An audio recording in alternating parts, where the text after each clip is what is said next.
So let's get started. What I'd like to start with is a question, and I'll put this comment in the chat, which is how many of you have disclosed at work that you have ADHD? And if you could share a little bit about why and what that was like for you.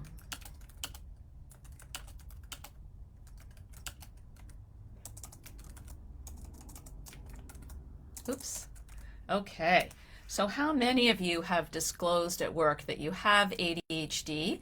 And Victoria from England, hello. And let's see, Angelica says, I don't work, but I have a disability and I have a hard time concentrating on day-to-day tasks, but I help the Lord and I'm trying. Good for you. So Kelly, thank you. Hello. Helena from Saskatchewan, welcome. Thank you, Attitude. Let's see. Victoria, I had to go to self-employment. Okay. I have a couple of other people also don't work but have a hard time focusing. We'll be talking about that later. Let's see. America, you've disclosed. Kelly, you're newly diagnosed. Matthew, my organization is very aware of my diagnosis. Sean, diagnosed 2 years ago, current job in hospitality, have spoken openly about it, triggers, overstimulation, etc., feel brushed off. Sorry to hear that. Let's see, Kate, I have, because I arranged some support through Access to Work, which is an organization in the UK who provided me with some workplace coaching. Catherine, ADHD and ASD. I'm lucky to be in a very supportive work environment. However, this is new ground. There is a lack of guidance for workplaces. This is true. Andrea, disclose because I can't keep anything to myself, and I wanted to see if there was any help I could get via our amazing occupational health. Did you get that help? Enchanted Garden, I shared with my team that I have ADHD, as there are people on my team that I feel have ADHD. Okay. Matthew says, I'm fortunate my coworkers are very supportive. Lila says, I didn't disclose as there were no laws where I live that say I should get any special treatment or support. Monique says, you were diagnosed 9 years ago. Kate, unfortunately, performance has been managed due to struggling focus and making mistakes. So you're being evaluated even though you're struggling. Kelly says you're at a 4th employment agency, and Kayla says I've gotten help. Well, thank you all very much. So I think the first thing that we want to talk about here today is myth busting, because a lot of people may work at places where the message that they're getting is that their ADHD is not real. I'm curious if any one of you have gotten a message like that from somebody at your job who's basically said to you, well, ADHD isn't a real thing. We know that ADHD is a real thing, and you know its percentages among adults vary depending where we're talking about, but it's somewhere between 4 and 6 or 7% of adults who have ADHD, and adults with ADHD is the fastest growing population. Lisa says, I have ADHD and have been diagnosed. I also have had childhood trauma. How do I know if my struggle with memory is of the suppressed trauma or the ADHD? It might be a little bit of both, actually, Lisa, because trauma and suppressed trauma impact the same areas of similar areas of our brain as ADHD. And other ones, of course. Claire says, not diagnosed, but fairly sure this is me, and just trying to navigate with interest as I struggle at work and always have. Erica says, yes. Louise O'Brien, very much so. My ex-boss thought I was making my struggles up. I keep losing work due to anxiety. All right, so let's talk a little bit about some of the facts that we can share with our professional colleagues about ADHD. So there's the one that I just told you about how the percentage of ADHD in the adult population. And then there are some other statistics that I think are really important for you to know. One is that anxiety co-occurs with ADHD about 50% of the time.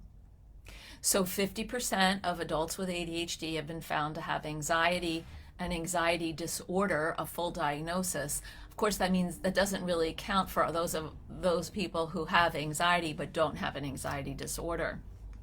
And those numbers are fairly high. Depression, somewhere between 20 and 50%. Bipolar disorder, a wide range, somewhere between 5 and 47%. Eating disorders, women with ADHD are 3 times as likely to have an eating disorder. There's a much higher risk for it. Learning disabilities at 50%, substance abuse disorders 25 to 45%, and autism spectrum disorders you really carry over from childhood at around 14% as a secondary diagnosis.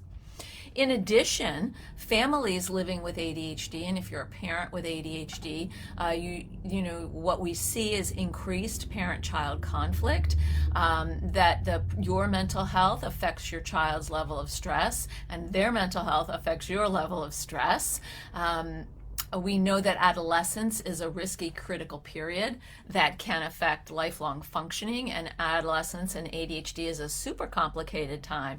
People are always asking me, what is ADHD and what part is adolescence? And the answer really is yes. They're intertwined. They're dependent on each other. Kids are aware of the struggles they have, but what they're not aware of, and what we really don't need to tell them, is that there are higher economic costs associated with raising a child with ADHD. There are additional costs that include, private tutoring, perhaps summer classes, extra software, or learning services beyond those that are applied by the educational system. Also replacing lost belongings or school supplies, dismissal from extracurricular activities, or a loss of daycare that's already paid for by parents. And of course, there are sleep issues. So there are a lot of things that we know about ADHD. In addition, ADHD is not a recent invention. There's documentation back to the 1700s, particularly in Europe, of people who had and displayed symptoms that were like ADHD, but not necessarily called ADHD. And it started to have its own diagnostic category and in the United States in the early 1900s, and in the 1930s, Dr. Charles Bradley found that stimulants could help his patients who had symptoms of ADHD. So it's been around for quite a while. Let's look at some of these comments here. Monique says, I have the same issue. There was a lot of fighting in the house until my mother left in 2014. Letta says, I tell myself that on the regular. I know it is a real thing, but I was raised in a home where it didn't exist and I was just being weird. I'm sorry, Letta. I bet that was really hard for you. Jane, I haven't been diagnosed, but the more and more I look into it, I think I have it. Being prescribed medication for depression and anxiety since 19, and now I'm 47. Kelly says, my brother and niece fight most of the time. Both have mental health issues. And Lisa asks, could we discuss medication use that are new medications because my anxiety disorder? The ADHD medication seem to increase the anxiety, taking the medication really hard. Yes, Lisa, we can absolutely discuss that. And I'm going to do that right now before I go back to talking about ADHD at work. So there are different types of medications for ADHD. There are stimulants, and those can be, Ritalin, or what we basically the methylphenidate strain, and those could be Ritalin or Metadate or Concerta or Focalin. There's also the Adderall group of medications, which are Adderall, Adderall XR, and Vyvanse. And many people with ADHD report that those medications can activate their anxiety. Then there are non-stimulants, which could be things like Strattera or guanfacine or Intuitive or Wellbutrin, and those are non-stimulants which act in a different way, and they can be less less sort of agitating and less activating for anxiety. So, it's worth talking to your prescriber. Sometimes taking anti-anxiety medication like the antidepressants can actually help with some ADHD symptoms, because we're not exactly sure how all those neurotransmitters work in the soup of our brains. Some people, take Prozac and find that helps them with their concentration, which it's not really, prescribed to do, but it lowers their anxiety, so maybe that's why they're able to attend better. Let's see, a lot of comments here. Angelica, I take clonidine. It really helps and is good for the heart. Clonidine, yes, I forgot to list that one. Thank you. Tiffany, I currently work for a company and that is amazing and works with us so much. That's wonderful. What does your company do, Tiffany? Catherine, I find it hard with the absence of professional guidance to be able to identify solutions myself in the workplace because I'm too close to my own profile. Of course, I just need the consistent feedback to prioritize. Yes, and you also need someone who's supervising you who can give you that consistent feedback with kindness and compassion rather than with negativity and judgment. Kate, I take Concerta and I find that it really reduces my anxiety and calms me down. That happens for a lot of people with ADHD. When the ADHD is actually treated, effectively, anxiety reduces. Kelly, no medications work for me. They don't work or they don't last. That can be frustrating. I didn't know that it had health benefits. Yes, clonidine and some of the other medications like guanfacine or Intuitive are blood pressure medications. Can be blood. I think so. I'm not a prescriber, so I really like to be very careful about what I say, but I believe that clonidine is a blood pressure medication. Tiffany says, Wellbutrin was so bad for my anxiety, great for my ADHD, but bad for my anxiety. It is so tough sometimes to find medications that actually target what you need, and sometimes it requires taking more than one. Andrea says, my openness has made others feel more comfortable to discuss neurodiversity and see it in themselves and their loved ones. They don't feel scared to say, I think I may have, to me, because they know I will listen and not judge. That's very nice. That's so important. Tiffany, I work for Humana. Okay. Catherine, do you know if having a dual diagnosis makes it more challenging to identify solutions? I find my profile to ADHD exclusive and the meds you suggested weren't a solution. I'm not a prescriber, and so I think, when you have medication questions, you need to seek out an experienced, qualified prescriber. I'm just listing what I know, what I've heard of and that's around and what I know people are prescribed. I think having a dual diagnosis can make it more challenging to not just to identify and intervene with symptoms, but also to find solutions that work. So let's talk a little bit about, federal regulations and federal regulatory agencies that provide for equal access to work or education. Then in the United States, that's called the Americans with Disabilities Act, the ADA, and they ban practices that are discriminatory. So the ADA is to protect you and to facilitate access and accommodation so you can attend school, so you can attend and thrive at work. One of the things that I think is challenging is that despite workplace legal protections like the ADA, many people with ADHD report nervousness and concern about revealing their diagnosis at work. Other people think they've, made that leap to receive accommodations and address symptoms, and it's been successful. So I think it's really important to kind of suss out your work situation, and maybe to start by having a conversation with a colleague rather than a superior if you're nervous about letting people know.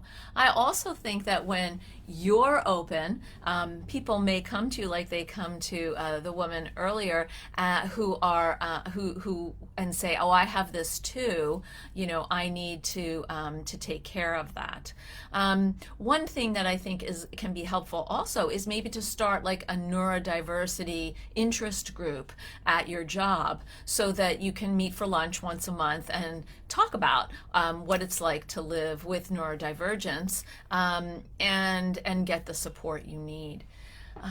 So let's talk a little bit about strategies. So we know that with a hectic pace of modern life, many adults find it hard to keep up, follow through, and get ahead in their work lives, whether they have ADHD or not.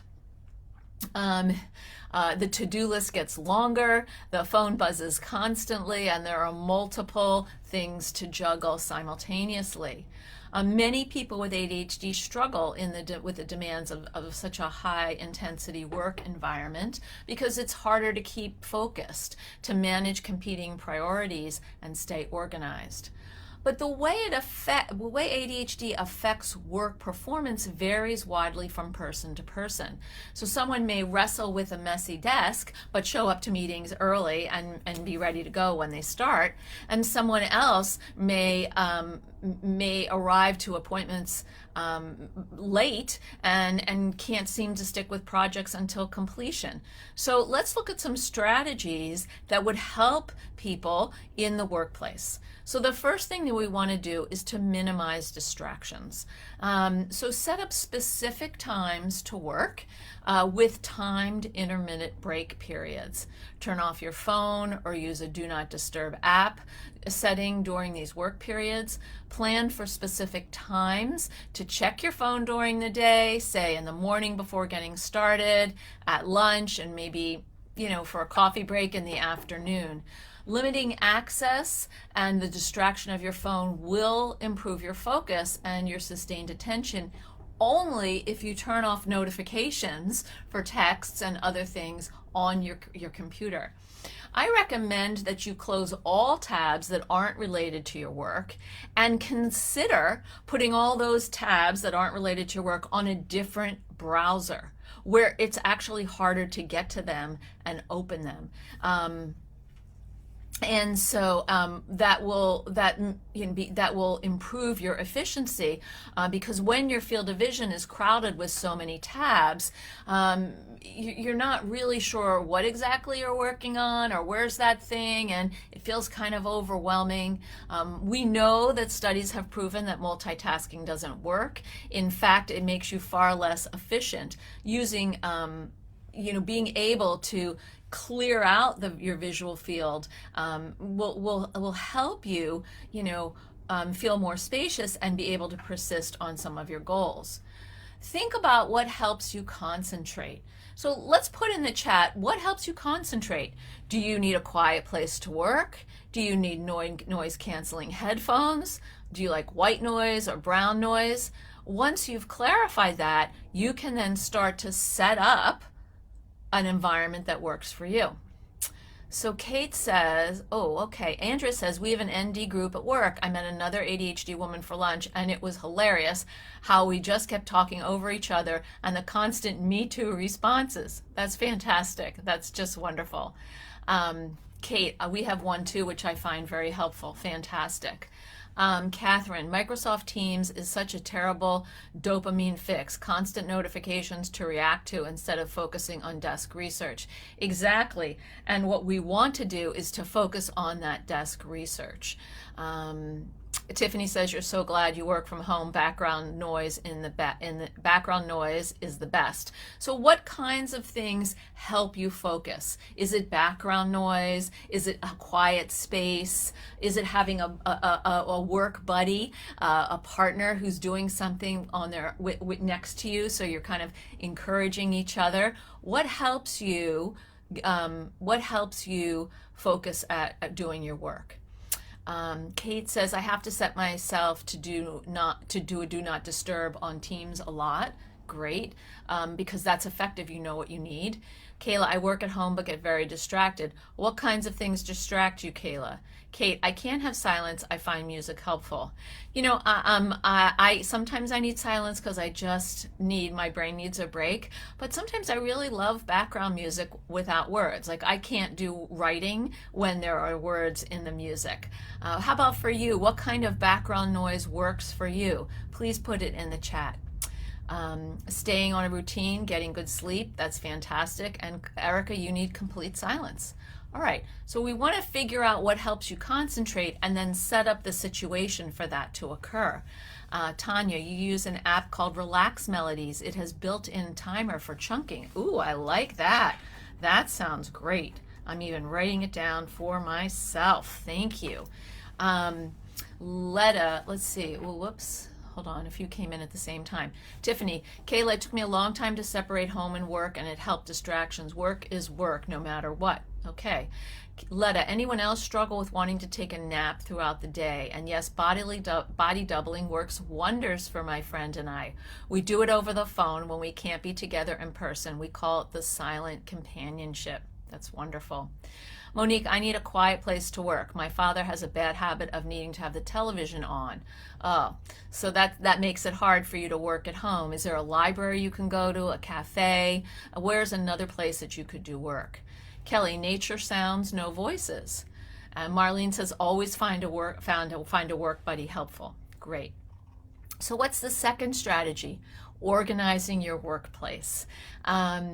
So when we're talking about organizing your workplace, it's much easier when you know that everything has a place and what those places are. So clutter is another distraction that can get in the way of you doing your best.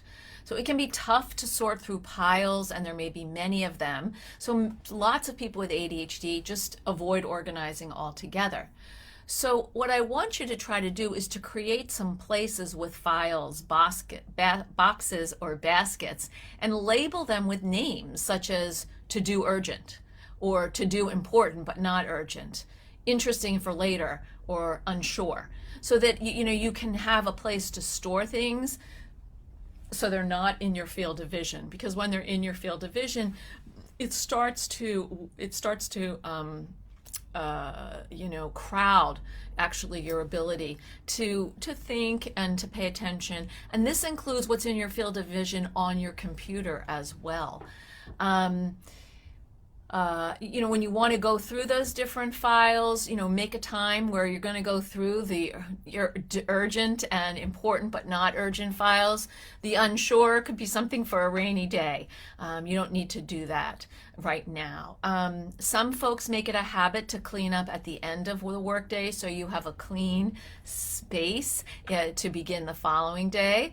Maybe it's a little pre-work routine where you have your coffee and you put things in those piles or those files. I prefer files to piles.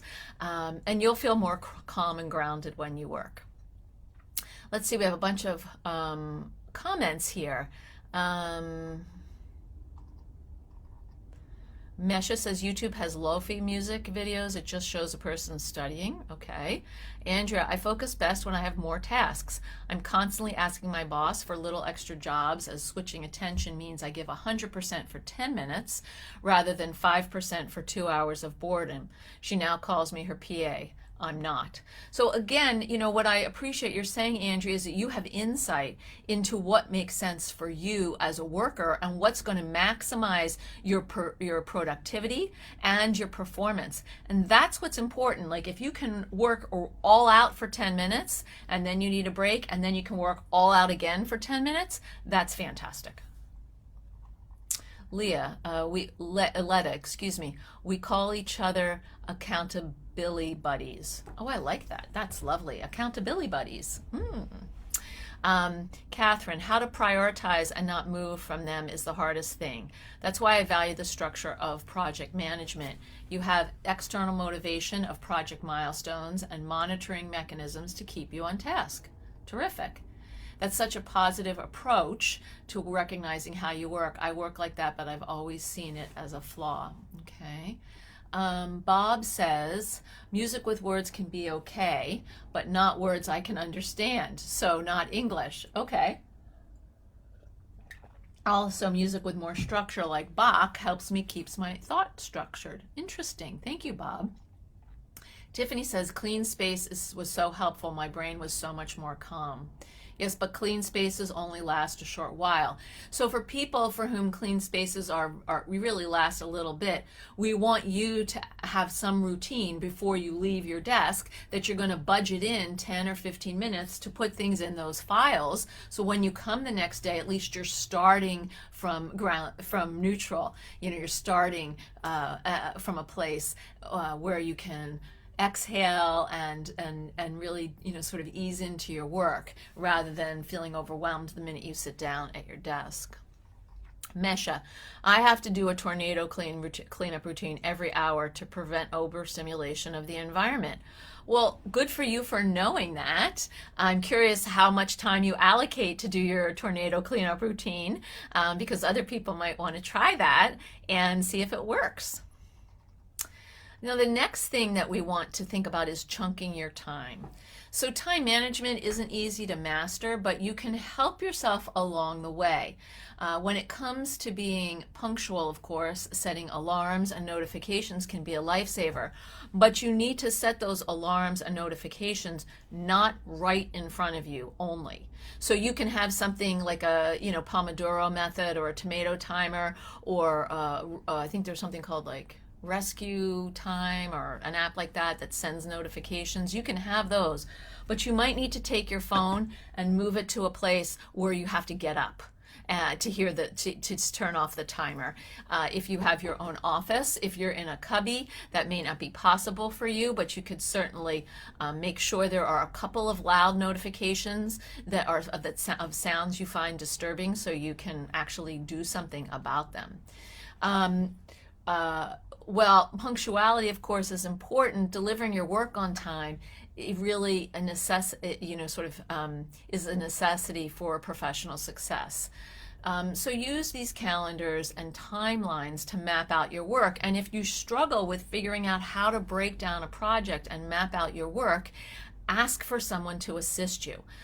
Maybe it's a colleague, maybe it's someone in human resources, maybe you've hired a coach.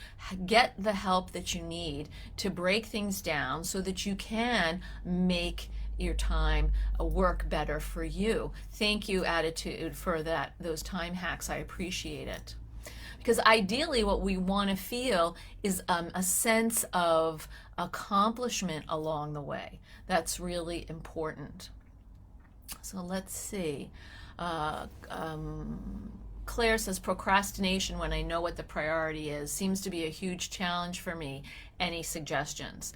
Yes, and that's a really great question to ask.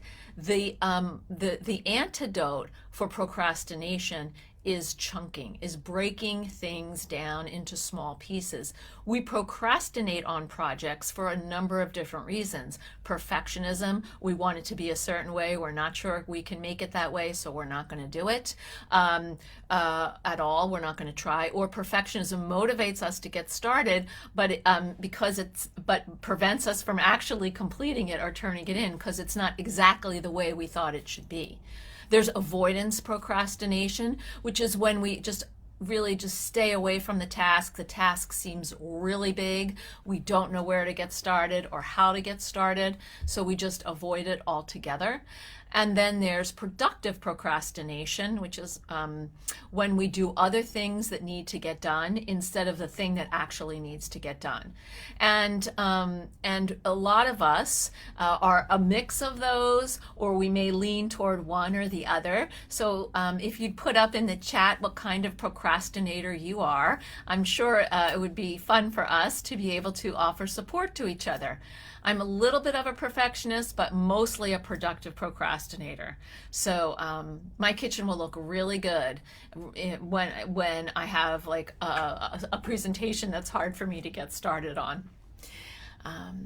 Let's see, any comments? We have some comments here. We a semi hot desk, so we have to clean it up. We aren't guaranteed the same desk the next day, which is probably a good thing. Wow, that's intense. I also have a friend who goes through my backpack weekly. Wow, that's very nice. When you volunteer or work with others, you never know what you're going to get. That's true.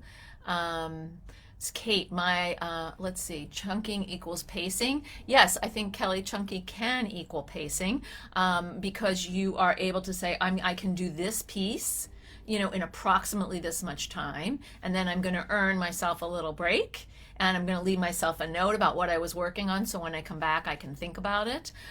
Or you can sort of give yourself, maybe just say, I can do this for 20 minutes, and then I'm going to pivot to something else to keep my interest for another 20 minutes, and then go back to the first thing, then go back to the second thing, and then take your break. Whatever works for you in terms of your being able to maintain and sustain your attention and motivation. Kate says, my supervisor puts my allocated tasks into a spreadsheet each morning and puts them in order of priority, so I just work through them in order. Kate, that is the most incredible thing I think I've heard today. I can't believe that, and I'm so happy for you that your supervisor does that. I wish more supervisors did that. That's a really great supervisor. I agree, Andrea. Catherine, productive procrastination is a great description for my reality, right? And so when we're productive procrastinators, and I'm one of them, I really have to say, I can do one thing for this amount of time only. I set my timer, and when the timer goes off, I'm like, okay, I'm going to go over to my desk.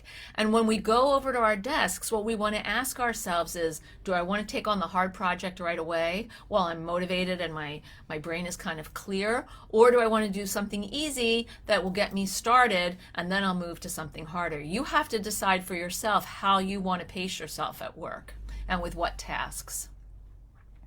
Catherine, I've started a work log with my manager. It is useful if I'm disciplined to maintain it.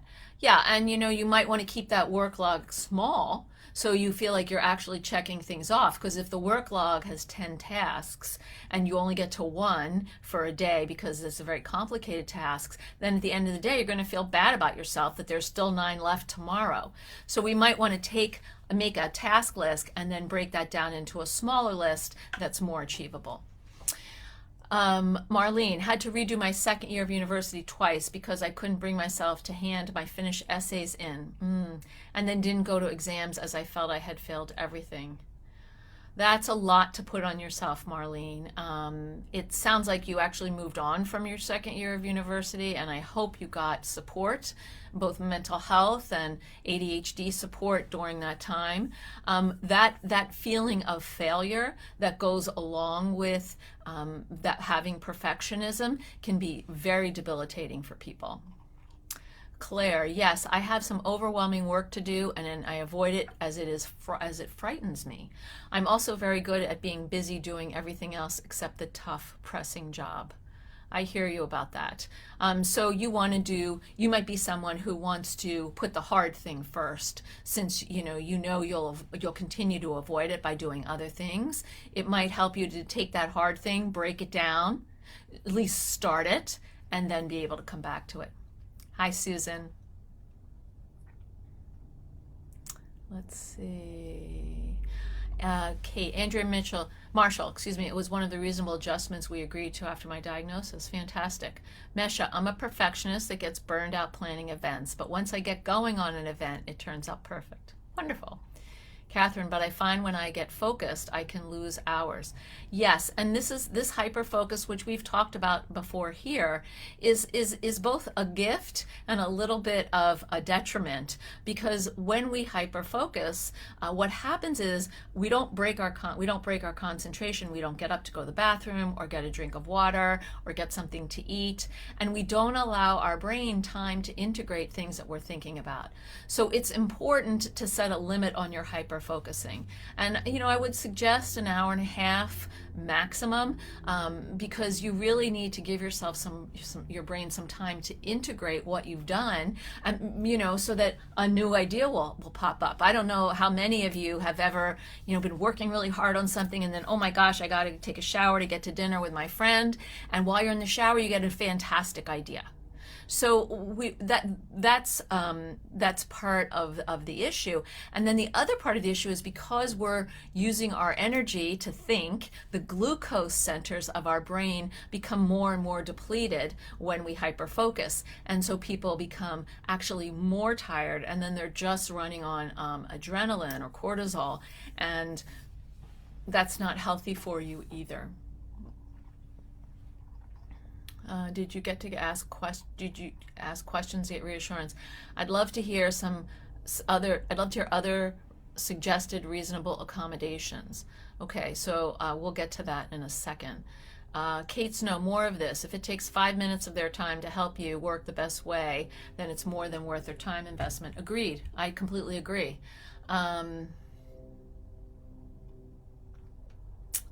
Let's see.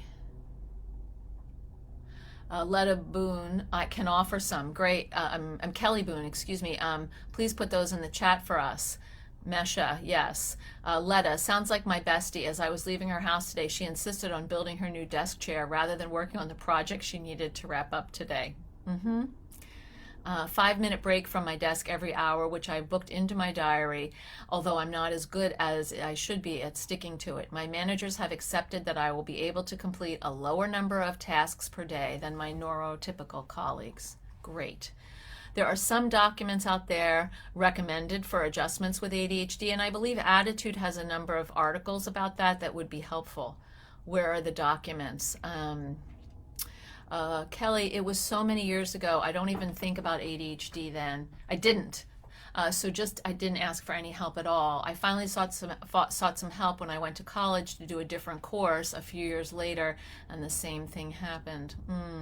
Marlene, I really hope that you can find someone to talk to about this, because I'm sure your work is better than you think it is.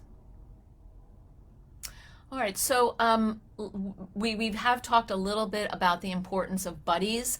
Finding a friend at work is both emotionally rewarding, and it can be helpful. If you find yourself confused or frustrated or in need of support, having a buddy to turn to is invaluable, and they can help you figure out a difficult problem or explain something maybe you missed in a meeting, or just offer you encouragement to keep going on a task that's difficult. Work friends can also be body doubles, and having a close colleague who understands your challenges will also offer you, a sense of feeling seen and validated in some of your challenges. And lastly, I think it's really important to take the time to recognize that you work extra hard with ADHD, to push forward and persevere despite the executive functioning challenges that you face. So celebrate your strengths and progress, even if you don't accomplish a goal, but you're doing it in a different way, so that you are noticing your efforting as well as your accomplishments. Maybe take the time at the end of the day to reflect on 3 things that went well and keep a little journal about that, something you've learned or accomplished. Then you can go back and reread them, and those will give you some hints about what to do in the future when you're faced in similar situations. Today I used this tool, it was helpful. Today I used this tool, it was not helpful. Progress is what we're looking for here, not perfection. So let's go back to the chat and see what we've got here. Andrea, my main written work is a report after 6 weeks with 6 subsections. I do a section at a time to 80% completion. It's enough if I run out of time, but if I have time at the end, I can add more to perfect it 100%. Accepting good and finished is better than perfect, but incomplete is a big lesson. Thank you for saying that, Andrea. I really love that. I think accepting good and finished is better than perfect, so much better. and even sometimes good enough. Um, Kelly says, me too. I'm great alone, but I struggle in groups. Mm-hmm. Let's see. Thank you for the articles. All right. So before we close, I'm wondering, somebody asked for certain kinds of reasonable accommodations. So I'm wondering if you could put in the chat some things that you think have helped you at work. What are some reasonable accommodations that have helped you? I think, some of the ways of having supervisors break tasks down or provide you with a task list is an excellent tool and a way to assist people who struggle with ADHD at work. I think having, timers, I particularly love the time timer because it's better for me than the Pomodoro method because I like to work for an hour. I don't want to work for 20 minutes, but if you like to work for 20 minutes, the Pomodoro method could work for you. I also use alarms and alerts, and I have my notifications that are obnoxious so that I actually listen to them and I use them. I think the other thing is to remember to kind of do what I'm looking, sorry, to do, I can't find it. It's because Facebook got rid of it, is to take some time to be able to really think about your work life rather than just show up for it. Really think about, well, what would help you? Sorry, that is not the right link to help you. There you go. Thank you. That should be the right link. Let me just check. For you to help you with planning and prioritizing skills. That is the right link. That's great. So what we want you to do is to take a minute right now. Let's take a minute right now, everybody together, and think about one thing that would help you work more effectively. And write it in the chat. What's something that would help you work more effectively? Salil says, working remotely has helped a lot. I always struggled with getting up, getting ready, commuting, and getting to work on time. Fantastic. What else has helped you perform better at work and produce work that you feel proud of? Please put that in the chat. I think it's important that we share the things that we do that are working because we want to do more of what works and less of what doesn't. And sharing it publicly allows us to gain support, but also to validate ourselves. John, that is geared to my needs. I'm not sure what that means. So Kelly, could you try that again, please? Again, what helps you be productive at work? Because we want to do more of it. Thank you for the link to the time timer. Does anyone have any suggestions of things that really help them? Andrea, mine is more one-to-ones with my manager to check in and let off steam. They've ended up being a mutual exchange these days, which I love. Acceptance, I need timeouts to regulate after overstimulation, plus giving me mini tasks to dopamine boost in the middle of bigger tasks. This is so fantastic, the insight that you have about yourself, Andrea, as a worker. I'm really impressed. Not being geared to what the job not being geared to what the company needs. So, and I want to applaud all of you for your insight about what would help you work better as well. So to get a job that actually meets your needs and the company's needs, or to work with a supervisor to make accommodations to your job so that it better suits you and you can meet the company's needs. Mesha says accountability appointments with my counselor or supervisor. Great. Time frame goals. Time frame goals can be a lifesaver. I think it's really important to be able to set those goals for yourself. So thank you so much for attending today. In the chat are a lot of great handouts from Attitude and one from me as well on planning and prioritizing. Catherine says external accountability is stressful but effective. Right, and so maybe what you want to do when you're asking for external accountability for one thing. Because sometimes people who are neurotypical will tell you several things and you can only absorb one at a time. Key, I love this. To do and to be lists. I could definitely make a few to be lists myself. Thank you, everybody. Uh, and I love Andrea saying, you know, a good job is the start. Don't suffer in a rubbish workplace. You deserve better. I couldn't agree more. I hope you have a wonderful weekend, and I'll see you at our next Facebook Live.